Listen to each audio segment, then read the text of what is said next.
میر کبیر صاحب بسم اللہ الرحمن الرحیم. تھوڑا طرف کر دیں. تھینک یو پریزائڈنگ آفیسر صاحب, مہربانی جی. سب سے پہلے تو میں آپ کو چیئرمین کی کرسی پہ پریزائڈنگ آفیسر میں مبارکباد پیش کرتا ہوں, اور خوشی ہو رہا ہے مجھے. اگر آپ میری طرف توجہ دیں تو مہربانی ہوگا, اور مجھے آپ کو دیکھتے ہوئے یہاں پہ بہت خوشی بھی ہو رہا ہے, چونکہ ہمارے بہت سے سینیٹرز نئے آئے ہوئے ہیں. جو ہمارے کولیگز تھے وہ بھی دوبارہ یہاں پہ الیکٹ ہو گئے ہیں, اور کچھ پہلے سے جو نئے بھی آئے ہیں. میں ان سب کو بھی مبارکباد پیش کرتا ہوں. چیئرمین صاحب, آج جو سینٹ کے آدھا ارکان جو 52 تقریباً بنتے ہیں, وہ اپنی مدت سینٹ میں پورے کر کے جا رہے ہیں, اس میں بھی ہوں. تو یہ میرا الوداعی سپیچ ہوگا. میں اس میں پہلے کی طرح شاید بات نہ کروں, اور اپنی یہ 6 سال کی شیئر کروں وہ ایکسپیرینسز, تجربے. جی میر صاحب. چیئرمین صاحب, یہاں پہ جو ہم نے 6 سال ان دوستوں کے ساتھ رہے, اس سے پہلے میں ایک بات ضرور کرنا چاہوں گا کہ میں سب سے پہلے شکریہ ادا کرنا چاہوں گا بلوچستان کے لوگوں کا, جنہوں نے نیشنل پارٹی پہ بھروسہ کر کے صوبائی اسمبلی میں ان کے ممبران کو منتخب کیا. اور پھر چیئرمین صاحب, میں بہت شکر گزار ہوں نیشنل پارٹی کا کہ اس نے مجھ پہ اعتماد کر کے مجھے منتخب کیا اس ایوان کا ممبر. میں 6 سال یہاں پہ خصوصاً بلوچستان, عموماً پورا ملک اور نیشنل پارٹی میں اپنے اندازے, اپنی وسعت اور کوشش کے مطابق بھرپور کوشش کیا کہ میں اس حق کو ادا کر لوں. میں نے یہاں پہ خصوصاً بلوچستان کا مقدمہ اور عموماً پورا ملک کے اجتماعی مسئلے بڑی کوشش کر کے اس فلور کی ریکارڈ پہ لایا. میں نہیں جانتا ہوں کہ میں اس میں کس حد تک کامیاب ہوا, لیکن میرا ضمیر مطمئن ہے کہ جو ذمہ داری مجھے دیا گیا تھا, میں اپنی ضمیر کے حوالے سے اس ہاؤس کا ریکارڈ گواہ ہے, اور ہمارے کولیگز گواہ ہیں کہ میں نے اس مقدمے کو بلوچستان کا اور لوگوں کے اجتماعی معاملات کو اس فلور تک پہنچایا. یہاں پہ ہمیں یقیناً سینٹ کے اختیارات پہ ضرور بات بھی کروں گا, مشورہ بھی دوں گا, لیکن مجھے ایک بہت خوشی ہوتا ہے کہ یہاں پہ سینٹ میں ہم نے اپنے علاقوں کے حوالے سے, لوگوں کے حوالے سے, مشکلات کے حوالے سے, قانون سازی کے حوالے سے, پاکستان کے حوالے سے کیا کچھ کیا, لیکن میں نے جو حاصل کیا, میں نے بہت مخلص دوستوں کا ایک بہت بڑی تعداد میں میرے ہم سفر ہوئے, ان سے تعلق ہوا, ان سے شناسائی ہوا. ہم نے ان سے بہت کچھ سیکھا, اور اگر یقیناً نام اتنے زیادہ ہے کہ میں نہیں لے سکوں گا, لیکن اگر میں جنرل صلاح الدین ترمذی صاحب کا, راجہ ظفر الحق صاحب کا, سید مظفر حسین شاہ صاحب تشریف رکھتے ہیں, رضا ربانی صاحب ہیں, اعتزاز احسن صاحب ہیں, فرت اللہ بابر صاحب ہیں, محسن عزیز صاحب میرا مہربان, یا باقی سارے دوست بیٹھے ہوئے ہیں, جنرل قیوم صاحب, یقیناً لینا تو سب کا نام چاہیے. تو میں چیئرمین صاحب ایمانداری سے اتنی مخلص دوستوں کا سرمایہ مجھے ملا, اور اتنی مخلص دوستوں کا رفاقت مجھے ملا, اور اتنی مخلص دوستوں کی صلاحیتوں سے میں نے بہت کچھ سیکھا. یہ میرے لیے ایک بہت بڑا سرمایہ مجھے یہاں سے ملا. اور میں خصوصاً شکریہ ادا کرتا ہوں سینٹ سیکریٹریٹ کا, سینٹ کی تمام سٹاف کا, اور یہاں پہ میڈیا کا. اگر سینٹ اسٹاف, سینٹ سیکریٹریٹ اور یہاں پہ میڈیا میرا ساتھ نہیں دیتا تو شاید میری آواز اس ایک ہال سے باہر نہیں جاتا. اور ان کا بہترین کردار رہا, اور میں ان کی کردار کو اپریشیٹ کرتا ہوں. ایک مسئلہ ضرور درپیش ہوا کہ ہم نے بارہا کہا کہ یہ ہاؤس آف دی فیڈریشن جو اس ہاؤس کو بنایا گیا وہ اس مقصد کے لیے بیان آ گیا کہ تمام فیڈریٹنگ یونٹس کو، ان اکائیوں کو برابری کی بنیاد پہ لایا جائے، ان کو برابری کی حیثیت دیا جائے کہ وفاق میں ان کی حیثیت برابر ہو. اور بہترین ایک فیصلہ ہوا جو سینٹ آف پاکستان کا تجویز ہوا اور سینٹ آف پاکستان بنا. بدقسمتی یا شومیہ قسمت کہ 22 سینیٹرز کا تو فیصلہ ہوا، لیکن اس ہاؤس کو جو اختیار دینے تھے وہ اختیار نہیں دیا گیا. وہ اختیار نہ دینے کی وجہ سے آج ہم 2021 میں 2 پاکستان دیکھتے ہیں. ایک وہ پاکستان جس میں بہتری ہے ایجوکیشن کے حوالے سے، بہتری ہے ہیلتھ کے حوالے سے، بہتری ہے خوراک کے حوالے سے، بہتری ہے انفراسٹرکچر کے حوالے سے، اور ایک دوسرا پاکستان چاہے وہ جس کونے اور جس خطے میں ہے وہاں پہ بدحالی، بے روزگاری، بے ایجوکیشنی، ہیلتھ نہ ہونے کی فیسلٹیز، 76% بلو دا پاورٹی آف لائن. اگر سینٹ آف پاکستان کو اختیار دیا جاتا منی بل میں تو میں سمجھتا ہوں چیئرمین صاحب آج شاید 2 پاکستان نہیں ہوتے. آج بھی میرا تجویز ہے کہ سینٹ آف پاکستان کو با اختیار کیا جائے. یہ آئین آف پاکستان میرے پاس ہے، اس میں تبدیلیاں ہوتے رہے ہیں، ہوتے رہیں گے. اگر ہم نے ایک پاکستان بنانا ہے اور ہم نے محکومیت کو، یہ نفرت کو اور یہ جو صوبوں میں پھیلنے والی بے چینی کو دور کرنا ہے تو ہمیں سینٹ آف پاکستان کو با اختیار کرنا ہوگا. ایک تو منی بل میں سینٹ آف پاکستان کو امپاور کیا جائے. دوسرا چیئرمین صاحب جب وزیر اعظم صاحب ووٹ لیتے ہیں قومی اسمبلی سے تو ان کی تمام تر نظریں قومی اسمبلی کے ممبران کی طرف ہوتے ہیں، وہ سینٹ آف پاکستان کو ممبران کو نہیں دیکھتا. اگر سینٹ آف پاکستان کی ممبران بھی وزیر اعظم کو ووٹ کریں اور ایک ووٹ کا متوازن ہو، اس طرح نہیں کہ وہ 342 اور یہاں پہ 104 یا 102، اگر ان کا ایک توازن رکھا جائے اور یہ باقاعدگی سے ووٹ کی نمبرنگ کے حوالے سے ووٹ ہو تو میں سمجھتا ہوں کہ یہ سینٹ کا کافی با اختیار ہوگا. اور ایک اور بھی کہ سینٹ آف یقیناً یہاں پہ رضا ربانی صاحب جب چیئرمین سینٹ تھے انہوں نے ایک اول کمیٹی آف دی ہاؤس بنایا اور ہم نے بڑی تجاویز دیے کہ سینٹ کی الیکشن کو کس طرح ہونا چاہیے.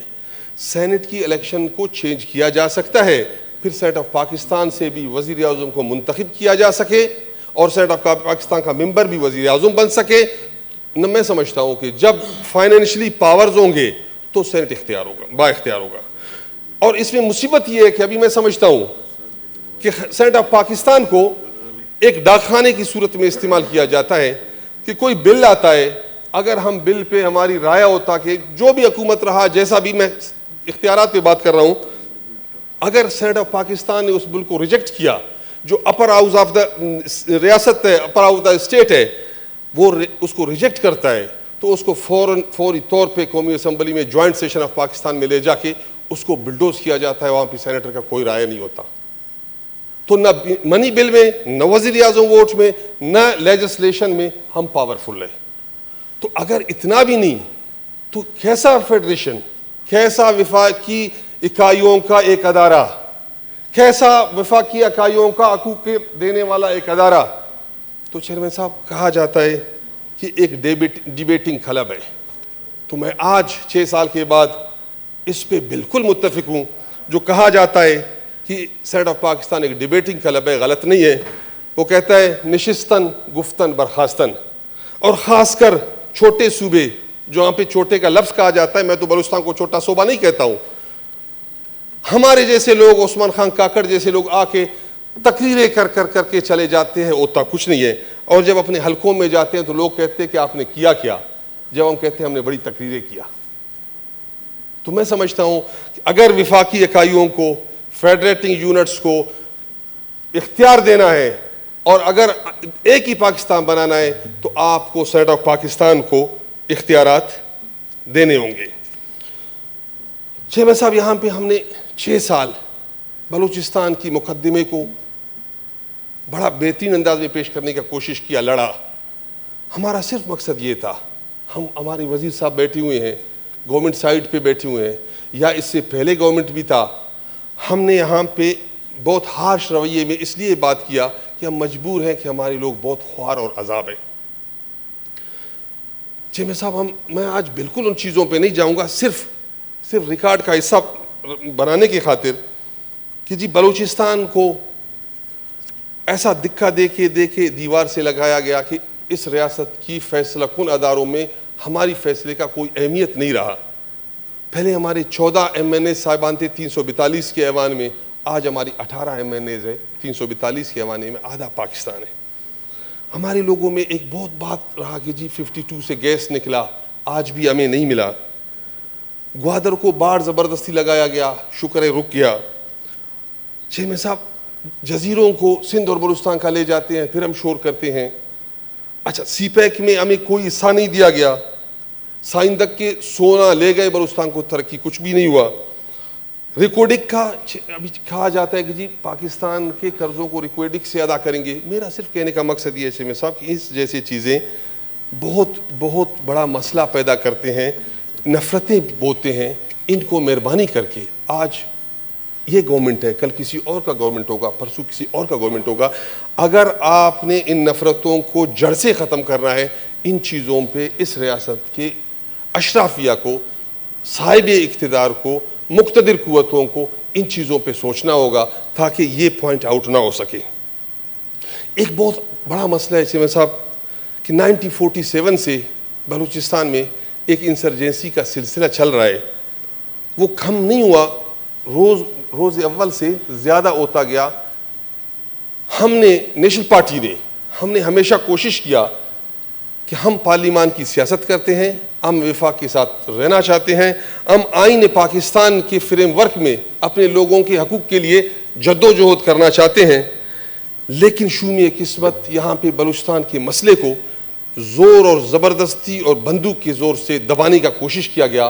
ہم نے بارہا کہا کہ بلوچستان کا مقدمہ خالصتاً ایک پولیٹیکل مسئلہ ہے, اور آپ پولیٹیکل مسئلے کو پولیٹیکل ڈائلاگ سے آپ حل کر سکتے ہو, زور سے نہیں. زور سے وہ اور پریشر میں بہت سے لوگ ایسے ہیں جو اس زور کے حوالے سے اور ان میں شامل ہو گئے.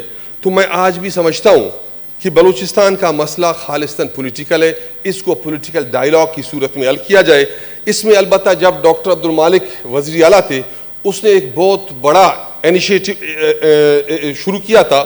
اس میں ایک کمیٹی بنا تھا, کمیٹی کا میں بھی ممبر تھا.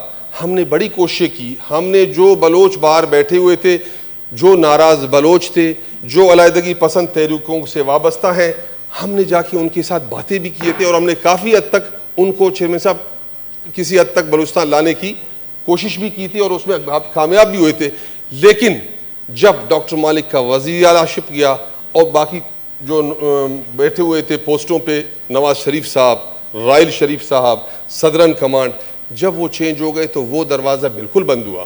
تو آج میں اس حکومت کو بھی یہ بتا دینا چاہتا ہوں کہ بلوچستان کا مسئلہ وہی ڈائلاگز ہیں, وہی گفت و شنید ہے, پولیٹیکل ایشو ہے. آپ اسی سلسلے کو مہربانی کر کے آگے لے جائیں. اور گمشدہ افراد کا بھی بڑا مسئلہ 20-25 سالوں سے بہت زیادہ ہوا ہے. تو 50 سال کا مسئلہ, لیکن 50 سال میں جو گمشدہ افراد کا ایشو ہے, اس میں ہم نے بہت باتیں کی, آج اس کو ریپیٹ نہیں کروں گا چیمے صاحب. میرا آج تجویز یہی ہے کہ ریاست بڑی دل کا مظاہرہ کرے, بڑی گردے اور جگر کا مظاہرہ کر کے جتنے بھی گمشدہ افراد ہیں ان کے لیے ایک عام معافی کا اعلان کر کے ان کو اپنے زندانوں سے نکال دے, اور جو زندانوں میں فوت ہو چکے ہیں وہ واپس نہیں آ سکتے, ان کے خاندانوں کو بتا دیا جائے کہ آپ کا بیٹا, آپ کا بھائی, آپ کا شوہر وہ اس دنیا میں نہیں ہے, تاکہ ان کو تسلی ہو. اور جو زندانوں میں ہیں ان کو واپس لائے, اس سے ایک بہت بڑا پیغام, بہت بڑا میسج جائے گا. اور میں سمجھتا ہوں کہ گمشدہ افراد کا مسئلہ اس ریاست کی پیشانی پہ ایک بدنما داغ ہے, اور اگر یہ حمل ہو وہ داغ بھی دھل جائے گا. اور اس کے علاوہ اگر یہ قربانی ریاست نہیں دے سکتا تو اس میں سزا و جزاؤں کا ایک سلسلہ ہے باقاعدہ. ان کو سزا و جزا کے حوالے سے کورٹوں میں لا کے پیش کیا جائے, جو سزاوار ہے اس جو ہمارے آئین اور قانون ہے, آئین اور قانون کے مطابق اس کو سزا دیا جائے, نہ کہ اس اذیت میں ان کے خاندان کو, ان کی فیملی کو ڈالا جائے. چیئرمین صاحب, اس ملک کو آگے لے جانے کے لیے چند تجاویز ہمارے ذہن میں ضرور ہیں کہ یہ ملک اس وقت آگے جائے گا, یہ ملک اس وقت ترقی کرے گا, یہ ملک اس وقت استحکام میں ہوگا, اس وقت جناب چیئرمین کہ جب اس ملک میں عوام کی حکمرانی کو تسلیم کیا جائے, حق کی حکمرانی عوام کو دی جائے. اور اگر حق کی حکمرانی عوام کو دیا جائے گا تو میں سمجھتا ہوں یہ پہلا سیڑھی ہوگا. اور حقیقی وفاقی جمہوریت بہت ضروری ہے کہ چیئرمین صاحب یہاں پہ حقیقی وفاقی جمہوریت ہو. اگر حقیقی وفاقی جمہوریت نہیں ہوگا پھر بھی یہ کریکس, یہ دراڑیں اسی طرح ہوں گے. اور پارلیمان کی بالادستی کی ہم بات کرتے رہے ہیں, لیکن ہم نے پارلیمان کی حالت تو دیکھا ہے کہ میں نہیں سمجھتا ہوں کہ کسی بھی وقت پاکستان میں پارلیمان بالادست ہوا. جو بھی زوراور ہوا پارلیمان کو روند ڈالا, جب بھی اس نے اس کا جی چاہا پارلیمان کا ایسی کی تیسی کر دیا. تو جب تک پارلیمان بالادست نہ ہو اس وقت یہ مسئلہ حل نہیں ہوگا. اور ہم بارہا کہتے رہے کہ قانون پر عمل درآمد, آئین اور قانون. چیئرمین صاحب, اگر ہم یہ آئین, ہم بار بار کہتے ہیں کہ آئین پر عمل درآمد ہو, اگر ہم اس آئین پہ عمل درآمد کریں گے تو میں سمجھتا ہوں کہ ملک بہت آگے جائے گا. اور خدا نہ خواستہ ابھی اس ملک کی اشرافیہ اور اس ملک کی مقتدر قوتیں اس آئین پہ عمل درآمد نہیں کرتے, اور ہم پولیٹیکل پارٹیز بار بار یہ کہتے ہیں کہ خدا را اس ملک کی ریاست کی دستور پہ عمل کرو. اور چیئرمین صاحب, جس دن یہ 22 کروڑ عوام نے فیصلہ کیا کہ ہم دستور کو نہیں مانیں گے تو اس ریاست کا کیا ہوگا. اور میں اس دن سے ڈر رہا ہوں کہ خدا را یہ طاقتور لوگ اشرافیہ اس آئین کی پاسداری کریں. اگر اس کو جس دن عوام نے کہا کہ ہم نہیں مانیں گے تو بہت مشکلات میں ہم چلے جائیں گے. میڈیا کی آزادی بہت ضروری ہے, ہمیں میڈیا کو آزاد کرنا ہوگا. قانون 5 میں پہلے جب سینٹ آف پاکستان میں آیا تو چیئرمین صاحب میں سمجھ رہا تھا کہ قانون 3 جگہ پہ تقسیم ہوگا, زوراور کے لیے, غریب کے لیے, پیسے والے کے لیے. لیکن رضا ربانی صاحب نے جو تشریح کیا قانون کا, انہوں نے کہا نہیں 3 میں نہیں 5 جگہوں پہ ایک ملک میں قانون 5 طرح سے تشریح ہو. غریب کے لیے کوئی اور ہو, پیسے والے کے لیے کوئی اور ہو, زوراور کے لیے کوئی اور ہو, اور اشرافیہ کے لیے کوئی اور ہو, اور اشرافیہ کا جو دوست ہے ان کے لیے کوئی اور ہو. اس طرح نہیں چلے گا. مہربانی کر کے قانون کو اس ملک کے ریاست کے تمام لوگوں کے لیے یکساں کیا جائے. قومیتوں کی ہم بات کرتے ہیں, یہاں پہ چیئرمین صاحب پشتون, بلوچ, سندھی, سرائکی, پنجابی ہزاروں سالوں سے اپنے سرزمین پہ رہتے ہیں. ہم کہتے ہیں کہ یس اردو, ضرور ہم اردو بولیں, ضرور لکھیں, لیکن جو بلوچی ہے, جو پشتو ہے, جو سرائکی ہے, جو پنجابی ہے, جو سندھی ہے, ان کے زبانوں کو یہاں پہ اہمیت دی جائے اور ان زبانوں کو تسلیم کیا جائے. اور وہاں علاقوں میں بیٹھے ہوئے بلوچ, پشتون, سندھی, سرائکی اینڈ پنجابی, ان کے زمین پہ وہ بیٹھے ہوئے ان کی زبان کو, ان کی کلچر کو, ان کی وسائل کو ان کی اختیارات پہ چھوڑ دیا جائے. اگر آپ ان کو اختیارات پہ ان کے یہ نہیں چھوڑو گے تو شاید اس ریاست کے لیے مشکلات ہوگا. اور جب ہم اس ریاست میں شامل ہو گئے تھے چیئرمین صاحب, ہمیں بتا دیا گیا تھا کہ تمام تر اختیارات فیڈریٹنگ یونٹس کے ساتھ ہوں گے, تمام اختیارات صوبوں کے ساتھ ہوں گے سوائے 4 کے, جس میں کرنسی ہے, جس میں دفاع ہے, جس میں مواصلات ہے, جس میں خارجہ امور ہے.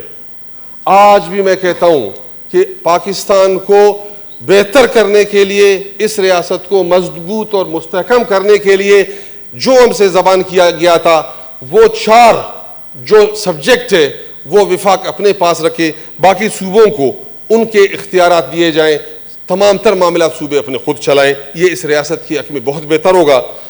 18ویں ترمیم پہ بڑا محنت ہوا. میں پیپلز پارٹی کو آج اس فلور پہ اپریشیٹ کرتا ہوں, اور خصوصاً رضا ربانی صاحب کو میں اپریشیٹ کرتا ہوں کہ ان کی کاوشوں سے اور ان کی محنت سے آج 18ویں ترمیم جو کافی 60 سالوں کا ایک جدوجہد کا سلسلہ, میں سمجھتا ہوں اس میں کچھ ملا ہمیں, لیکن اس پر بھی عمل درآمد نہیں ہو رہا ہے, اور اس کو بھی رول بیک کرنے کی کوشش کیا جا رہا ہے. میں سمجھتا ہوں یہ بہت بڑا المیہ ہوگا اس ریاست کے لیے اگر اس قسم کی چیزوں کو واپس ریورس کرنے کی کوشش کیا جائے، 18ویں ترمیم پہ اس کے روح کے مطابق عمل درآمد کیا جائے، وہ بہتر ہے اس ریاست کے لیے، 22 کروڑ عوام کے لیے، اس کی فیڈریٹنگ یونٹس کے لیے۔ چیئرمین صاحب، میں یقیناً آخر میں کچھ دوست ہم سے جدا ہوئے، اگر میں ان کا ذکر نہ کروں، وہ ایک بہت تکلیف کا عمل تھا ہمارے لیے کہ ہم نے اس ہاؤس میں میر حاصل بیزنجو جیسے آدمی ہم سے، مشاہد اللہ صاحب، آغا شہباز دورانی صاحب، سردار اعظم موسیٰ خیل صاحب، کلثوم پروین آپا، یہ ہمارے ساتھ تھے اور ہم سے جدا ہوئے۔ ان کا تکلیف بھی یقیناً ہمیں بہت ہی زیادہ پنچ کرتا ہے۔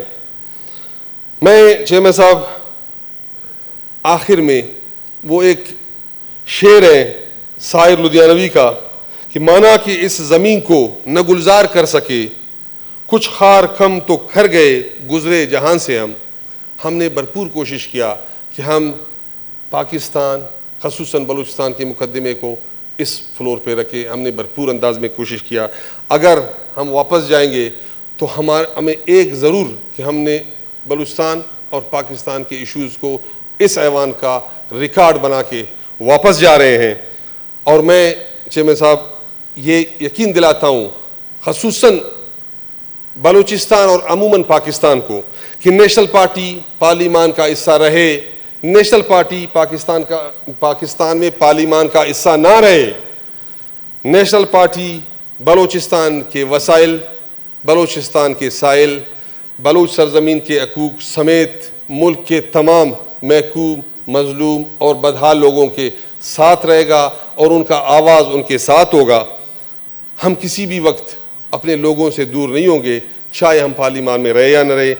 آخر میں یقیناً ہم 6 سال یہاں پہ اکٹھے رہے، ہم نے بہت سے سپیچز بھی کیے، اگر کوئی کمی و کوتاہی ہو تو انتہائی معذرت کے ساتھ اپنے کولیگ دوستوں سے، خصوصاً گورنمنٹ سائڈ پہ ہم نے بہت سی یقیناً باتیں کیے، انسان ہے ضرور کچھ ہو جاتا ہے، تو میں ان سے معذرت چاہتا ہوں۔ آپ سب دوستوں کا انتہائی توجہ سے میری تقریر کو سننا، میں آپ کا بہت شکر گزار اور ممنون ہوں گا۔ Thank you very much. Thank you Mir Kabir sahib, میں ذاتی طور پہ بھی گواہ ہوں کہ آپ نے پاکستان اور بلوچستان کی بڑی بات ہمیشہ کی ہے۔ یقیناً یہ ایک بڑا رول تھا جو آپ نے پلے کیا، اور مجھے اللہ سے یقین ہے کہ اللہ آپ سے کوئی بڑا کام پھر بھی لے گا انشاءاللہ۔